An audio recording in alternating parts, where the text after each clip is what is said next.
Bien, amigas y amigos, ¿cómo están? Les saluda Francisco Darmendrael. Para mí es un honor de iniciar este conversatorio, ¿no es cierto?, con el Museo Marítimo Nacional. Y para eso tenemos al profesor Marco Fernández, quien es jefe del Departamento de Museología del museo. ¿Cómo está, profesor Marco? Muy bien, Francisco, y tú, gusto saludarte. Muchas gracias nuevamente por esta posibilidad de compartir nuestra historia naval y marítima. Gracias, profesor, y gracias también al museo por esta instancia en vísperas de una nueva conmemoración de este 21 de mayo en que recordamos los combates navales de Iquique y Punta Gruesa. Y es importante aclarar esto porque en el colectivo siempre está el imaginario de que fue solamente Iquique los sucesos o que Punta Gruesa fue separado, pero al final de cuentas fue un todo. Y eso es lo que vamos a conversar en esta sesión, que es transmisión conjunta del canal de YouTube del Museo Marítimo Nacional y del suscrito. Y agradezco al museo también por esta transmisión conjunta. Profesor Marco, es conveniente, antes de efectuar un contexto de los sucesos del 21 de mayo, qué buque estaba fondeando Iquique y por qué se está dando esta operación naval en el entonces puerto peruano, ¿cierto?, de Iquique. Mira, tratando de ser lo más resumido posible, tengo que recordarle a nuestro oyente, la gente que nos va a ver, que el 5 de abril del año 1879 Chile declara la guerra a los aliados Perú y Bolivia e inmediatamente el comandante en jefe de la escuadra, el almirante Juan William Rebolledo, decide bloquear el puerto de Iquique con la esperanza de que eso iba a forzar a la escuadra peruana a levantar el bloqueo porque entiéndase que Iquique en ese tiempo era peruano y era el puerto por donde Perú realizaba su mayor faena de exportación, principalmente del guano. Por lo tanto, William pensaba de que al no tener exportación Perú, esto iba a hacer una presión grande por levantar el bloqueo para que el país pudiera tener su ingreso económico para mantener lo que es la guerra. Lamentablemente para el almirante William esto no resultó, todo lo contrario, le dio el tiempo para que los peruanos terminaran de amantillar o preparar mejor sus naves y también a sus tripulaciones. Por lo tanto, el tiempo que estuvo la escuadra en Iquique fue una pérdida de tiempo, entre comillas, y digo entre comillas porque hay muchas críticas que tú puedes ver, creo que lo has leído, que se le hicieron en su momento al almirante William Rebolledo por no haber partido inmediatamente a expedicionar sobre el Callao, pero él no estaba preparado, o sea, su gente no estaba bien, no tenía la parte logística, como comida, como municiones. Incluso hay una carta de él que manda al gobierno diciendo que ni siquiera tenía el aceite para sus máquinas. Pero fue tanta la presión Entiendo. del gobierno y de la opinión pública, principalmente la prensa, que se vio obligado a preparar un ataque sobre el Callao, y así es como se produce toda esta situación que terminamos nosotros después destacando el 21 de mayo. Por ejemplo, que el 11 de mayo Arturo Prat recién asume el mando de la Esmeralda, porque William, para preparar este ataque sobre el Callao, hace una serie de cambios, Claro. sacando al comandante Thompson del mando de la Esmeralda, pasándolo al Aptao, porque se sabía que era un hombre muy, muy arrojado, muy valiente, y el Aptao, tú sabes que iba a ser como un burlote, o sea, un buque cargado de explosivos para dirigirlo contra los buques peruanos que estaban en la dársena del Callao. Profesor. Condel lo pasan de comandante de la Covadonga y el 11 de mayo Prat recién asume el mando de la Esmeralda y entre el 16 y el 17, todo esto muy rápido, ya va zarpando la escuadra rumbo al norte. Sí, el profesor es Eso muy es sí. importante. Sí, es muy importante lo que nos menciona un poco para ir aclarando el contexto y también este ataque sorpresa que de Williams, ¿no es cierto?, hacia el puerto del Callao. Pero es importante también, profesor, explicar a nuestros amigos cuál era el estado de la escuadra nacional en su momento, cuáles eran los buques, se puede decir, mejor preparados, cuál era la situación de la escuadra en ese minuto. Mira, muy buena tu pregunta, Francisco, porque en Iquique, William Rebolledo decide dejar a la Esmeralda y a la Covadonga, que eran los buques más viejos, y no eran los más malos, porque mucha gente piensa que la Esmeralda prácticamente se estaba cayendo a pedazos, pero era un buque muy, muy bien construido. pero lamentablemente sus máquinas, sus calderas estaban prácticamente llenas de parches, por lo tanto, al igual que la Covadonga, da muy poca velocidad, entre 3 4 nudos, y eso iba a ser un verdadero lastre para el desplazamiento de los buques mejores, como el blindado Cochrane y el Blanco Encalada, más las corbetas O'Higgins, Chacabuco y la cañonera Magallanes, que se dirigían hacia el norte para este ataque sorpresa. Por lo tanto, en Iquique quedan las naves más viejas de menor movimiento, pero eso no quiere decir que los blindados hubieran estado en óptimas condiciones.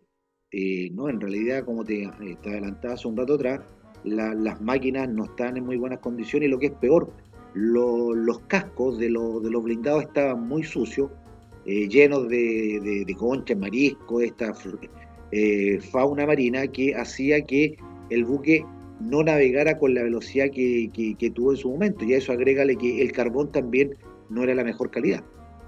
Profesor, acaba de abordar una arista muy importante que es el estado de los buques, especialmente los blindados, que entiendo durante gran parte del conflicto nunca estuvieron 100% en buen estado, siempre tuvieron alguna falla, quizás por mantenimiento, ¿verdad?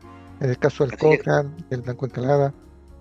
Sí, mira, a ver, una vez yo conversaba con un amigo peruano y él me decía, ustedes los chilenos cometieron en la guerra menos errores que nosotros. Yo le decía, sí, pero entiende por favor de que Chile no estaba preparado para la guerra. En un principio la guerra era con Argentina y posteriormente se traslada rápidamente al norte, se toma Antofagasta y ahí viene una seguidilla de situaciones que sorprende a nuestra escuadra no bien preparada. Ahora, adelantando un poco a lo que viene posteriormente, tú también lo sabes de que luego de la captura del RIMAX por el Huáscar, esto produjo un terremoto político tremendamente grande que terminó con el cambio de gabinete y también sacaron del mando de la escuadra al almirante William Rolleo, siendo reemplazado por Rivero.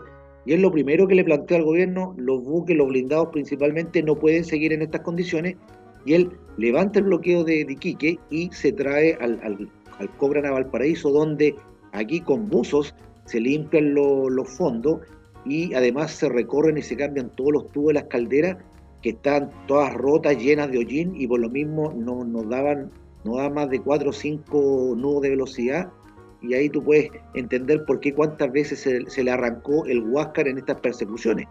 Por lo Así es. tanto, luego de esta reparación, el Cochrane quedó prácticamente en las mismas condiciones que tenía cuando salió de sus pruebas de construcción.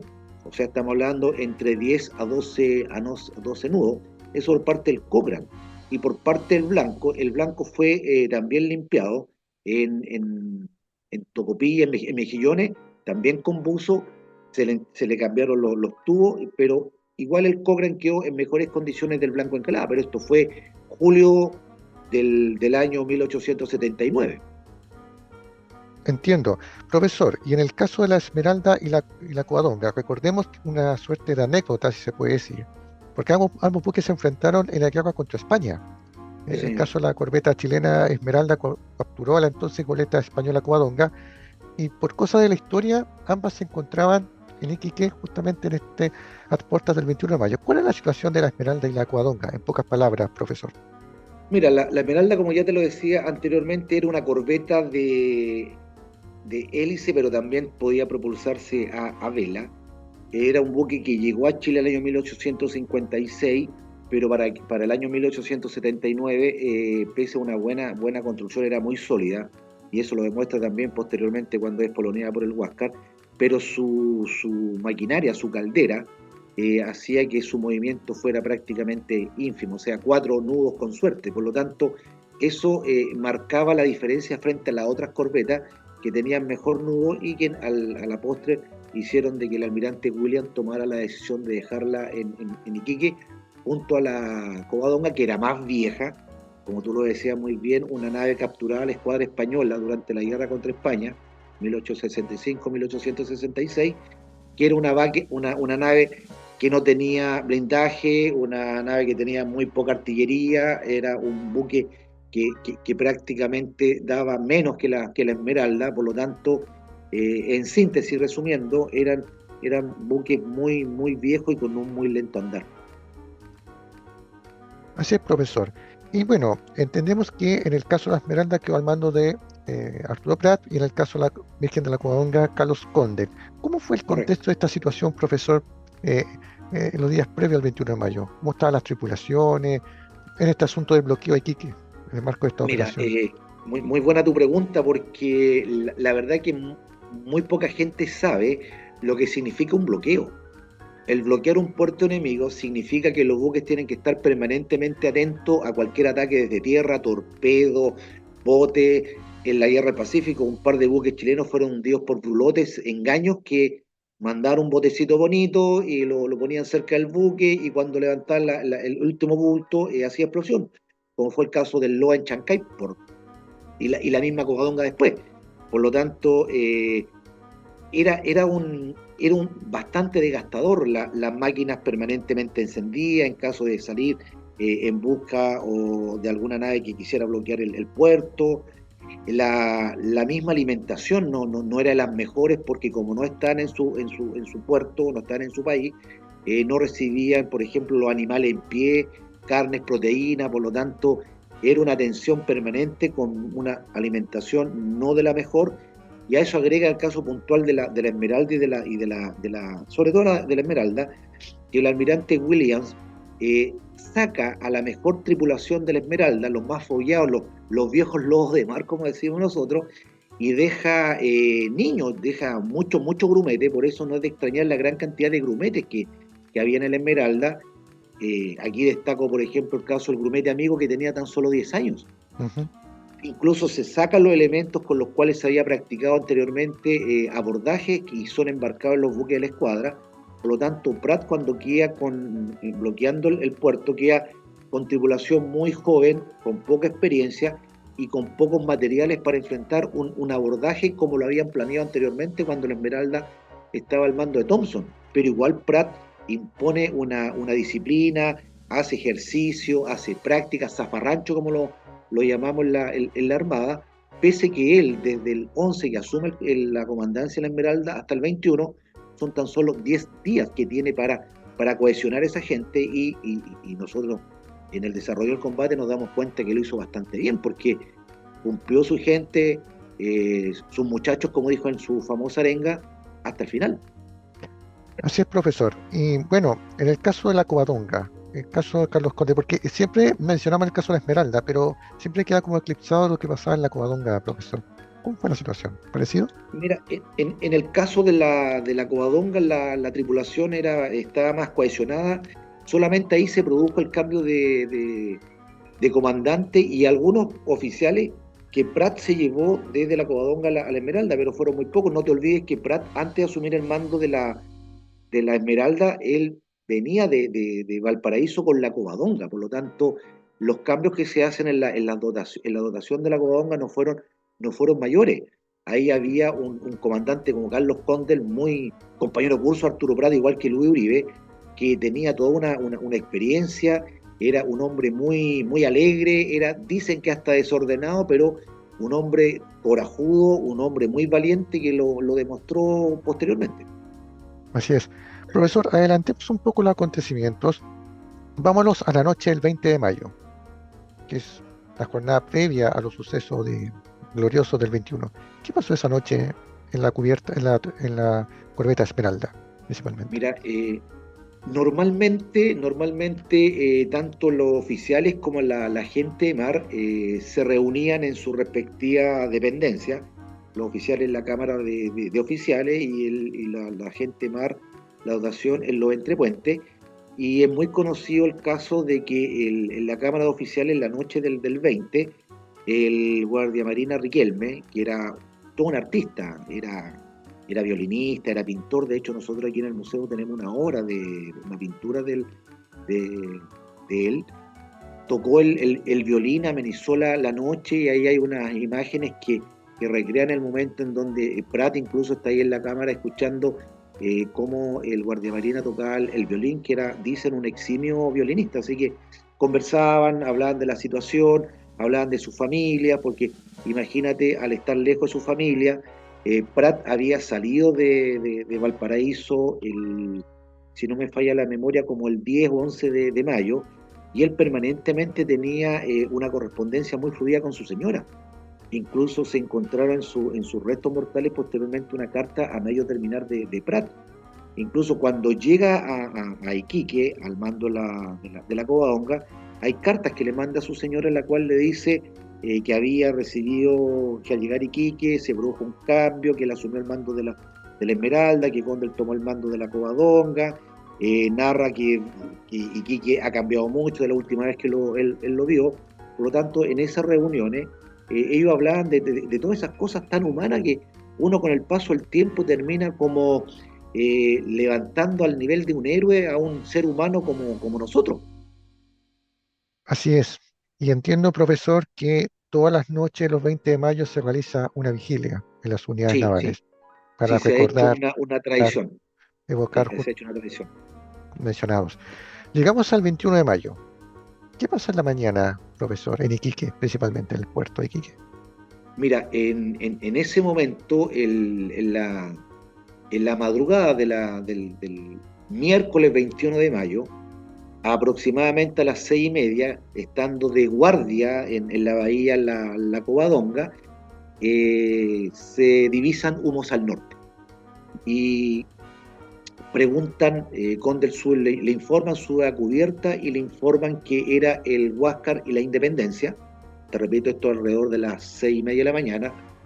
E inmediatamente se acercan a la Esmeralda y le comunican al teniente Uribe, que está de oficial de guardia de la Esmeralda, y este rápidamente le notifica a su comandante y a su gran amigo, eran compañeros de curso y medio hermano, ahí entre Uribe y Prada había un grado de amistad tremendamente grande, y le comunican de que habían divisado a estas naves peruanas y que rápidamente Prat baja su camarote, se pone su tenida de combate y le da indicaciones al comandante Condel que almuerce la gente, reforzar las cargas, a lo que Condel en su particular forma de ser le dice all right, y cuando está en eso aproximadamente a las 8 de la mañana, el Huáscar dispara un tiro que cae entre ambas naves chilenas, por lo cual nosotros sabemos, porque eso está escrito, de lo que da inicio al combate naval de Iquique y de Punta Gruesa, porque tú lo dices muy bien,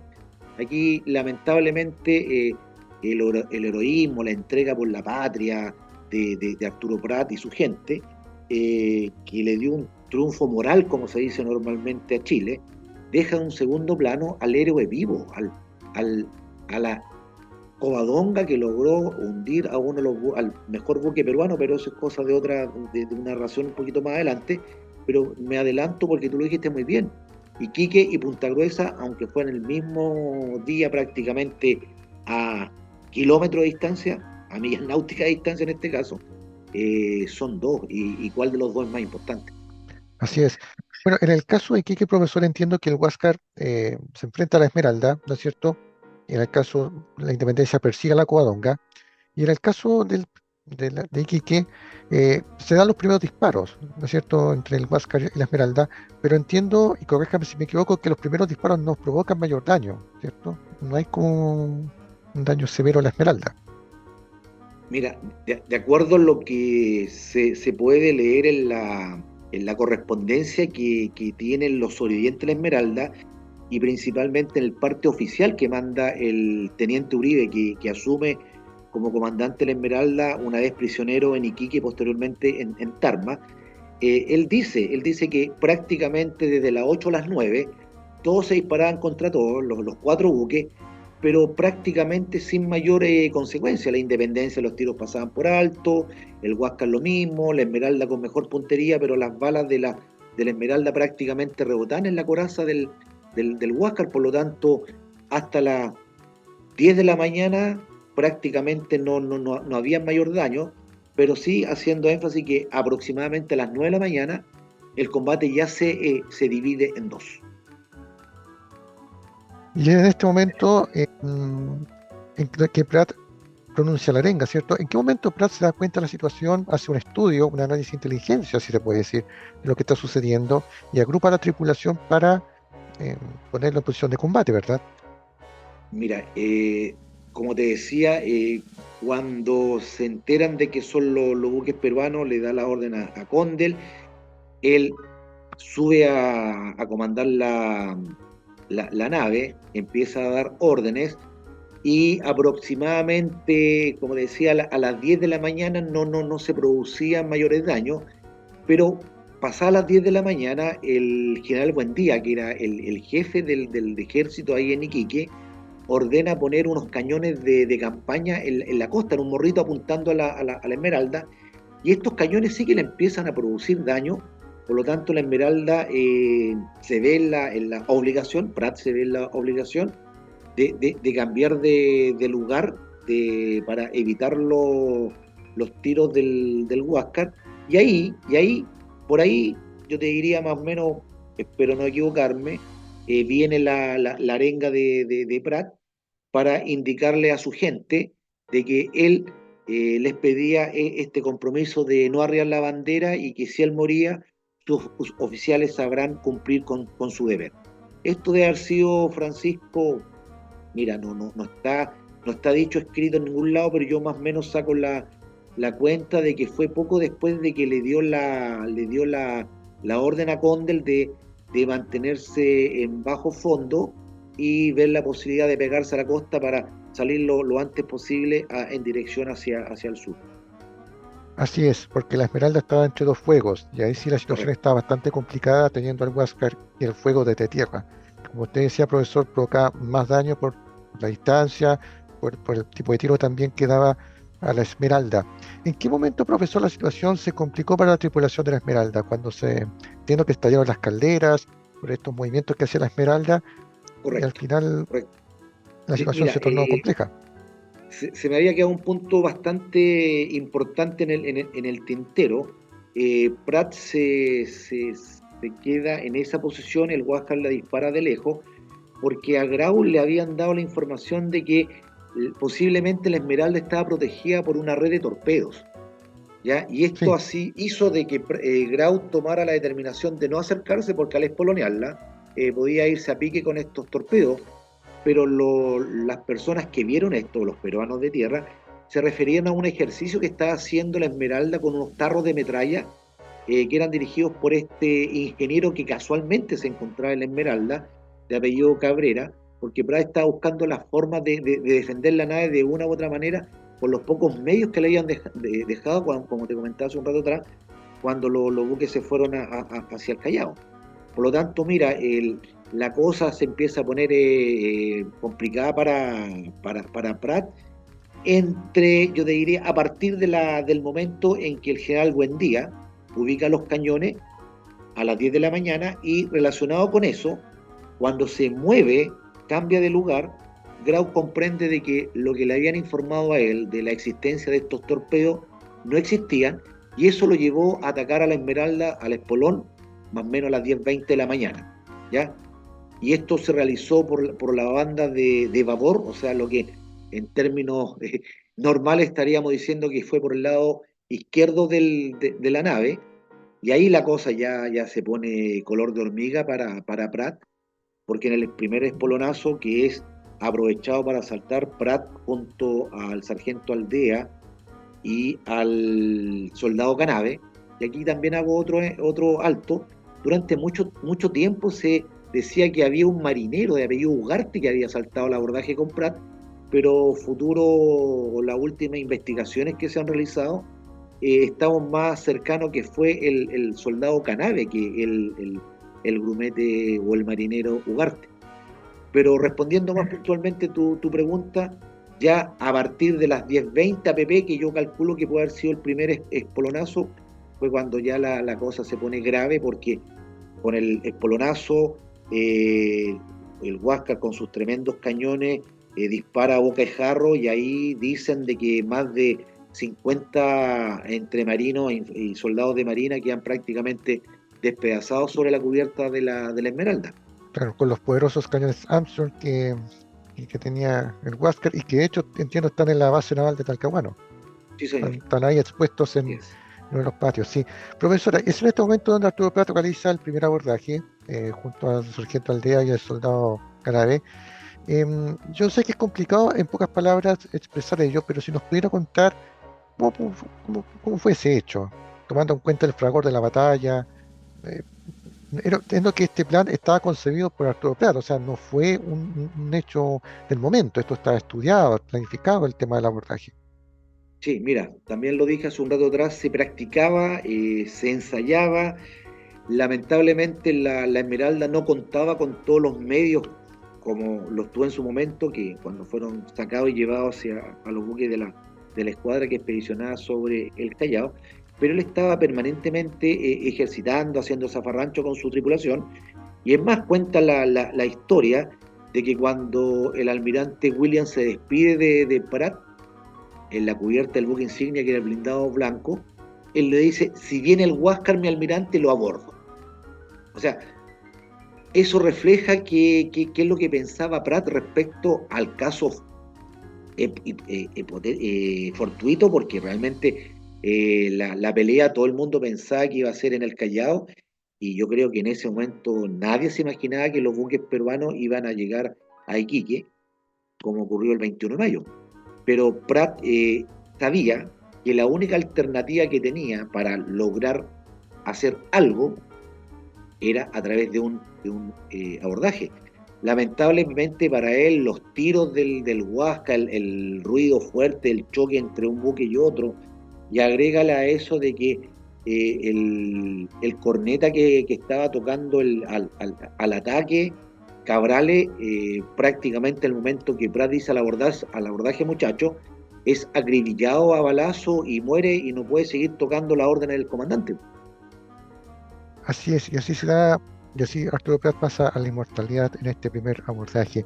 Posteriormente, el teniente Ignacio Serrano, junto a otros 12 marineros, realiza un segundo abordaje cuando aprovecha el segundo espolonazo que Correcto, realiza el Huáscar.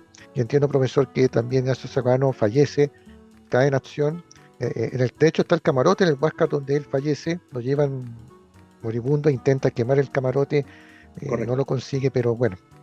Y así sea después, ya el tercer espolonazo, es aquí donde el guardia marina Néstor Riquelme dispara el último cañonazo. Profesor, en pocas palabras, ¿cómo fue el epílogo de los sucesos en Iquique, principalmente, el hundimiento de la Esmeralda? Nos Mira, basamos en... hay varias cosas interesantes que muy poca gente conoce, porque después del segundo espolonazo, el comandante Grau, pues todavía no era ascendido a almirante, era comandante capitán de navío todavía, él espera, da una pausa, esperando de que los chilenos se rindieran, lo que no sucede, cumpliendo las órdenes de su comandante. Y además, y esto es lo que me gustaría destacar, eh, hay un falso histórico de que hay un marino que trepa el pico del Mesana y clava una segunda bandera para indicarle que los chilenos se rendían. En realidad lo que sucede es que dos jóvenes guardias marinas de 17 y 18 años, Arturo Fernández Vial, que es muy conocido ahí en la zona de Concepción, y su amigo Vicente Segers, clavan una segunda, no, izan una segunda bandera en el pico del Mesana para indicarle que los chilenos no se rendían, prácticamente cuando estaban esperando que el Huáscar se les viniera por tercera vez encima, ¿ya? Por lo tanto, además de esta tremendo heroísmo del guardia marina Riquelme de disparar el último cañonazo prácticamente cuando la Esmeralda se hundía, están estos dos otros guardias marinas que izan una segunda bandera para indicarle que la Esmeralda no se hundía. Grau, al darse cuenta que los chilenos no se rendían, ataca por tercera vez, y ya la Esmeralda, prácticamente inmóvil, recibe de lleno el tercer espolonazo y se hunde a las 12:10 del día 21 de mayo. Así es, profesor, la bandera chilena se hunde con la tripulación de la Esmeralda aquel día. Correcto. Pasaba en Punta Gruesa, profesor, todo esto, con la Mira, Covadonga. bueno, como lo dijimos hace rato ya, a las 9 de la mañana aproximadamente el combate se divide en dos, y cumpliendo las órdenes que tenía Condel del jefe de Bahía, del jefe de bloqueo que era Prat, él huye, sí, arranca pegado a la costa, porque su nave, que era de 415 toneladas, sin blindaje, que da prácticamente 4 o 5 nudos, frente a la Independencia de más de 2.000 toneladas, artillada, blindada, por lo tanto era prácticamente imposible de enfrentar un combate. Sale pegado a la costa y ya a la altura de Cabancha, la Covadonga, al ir tan cerca de la costa, es atacada por botes armados porque esperaban los peruanos que los chilenos se iban a rendir. Pero él repele el ataque, sigue en dirección siempre apegado a la costa, y al sur de Chucumata, que es una pequeña caleta ahí en Iquique, se produce un segundo intento de espolonaje por parte del comandante Moore. Al ver esto y al ver que los peruanos estaban intentando usar su cañón de proa, el segundo comandante de la Covadonga, Orella, manda a los mejores tiradores a la cofa de la nave chilena para apuntar contra los servidores de cañón del buque peruano. Y aquí hay un joven, dicen que era mapuche, el Grumete Bravo, que habría sido de apellido Millacura, que donde ponía el ojo ponía la bala. Y él con certera puntería no dejó que ningún servidor del cañón de proa de la Independencia lograra disparar sobre la nave chilena.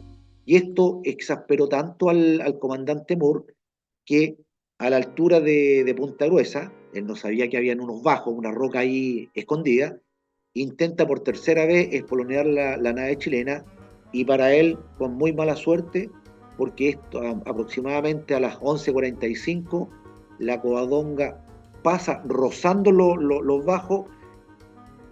Condel siente esto en el fondo de su nave y gira, se da la vuelta sin que los peruanos entendieran por qué los chilenos hacían esto, cuando se siente el tremendo golpe y la nave peruana prácticamente queda sentada sobre la roca, y los chilenos empiezan a disparar hasta que los peruanos se rinden. Aquí también hay una polémica porque el comandante Moore dice que los peruanos nunca se rindieron, Condel dice que sí se rindieron y que incluso iba a andar botes para ayudar a los peruanos, a los náufragos peruanos. Imagínate, 400 eran los tripulantes de la Covadonga, perdón, de la Independencia, pero también en su parte oficial al ministro dice de que tuvo que dejar de hacer esto porque vio que el Huáscar se acercaba. Y así entonces, bueno, Carlos Condel también hay que reconocer su inteligencia y también un concepto que siempre usa análisis de inteligencia, cómo estudió el terreno, ¿no es cierto? El mapa que tenía él de alguna manera para aprovechar esta supuesta debilidad que tenía la Covadonga contra la Independencia, usarla a su favor, ¿cierto? Sí, así es. Mira, Francisco, aquí, porque hay tanto que podemos seguir conversando, pero el tiempo se nos acota, y además que nuestros amigos que nos van a ver se pueden aburrir, la idea que no sea esa.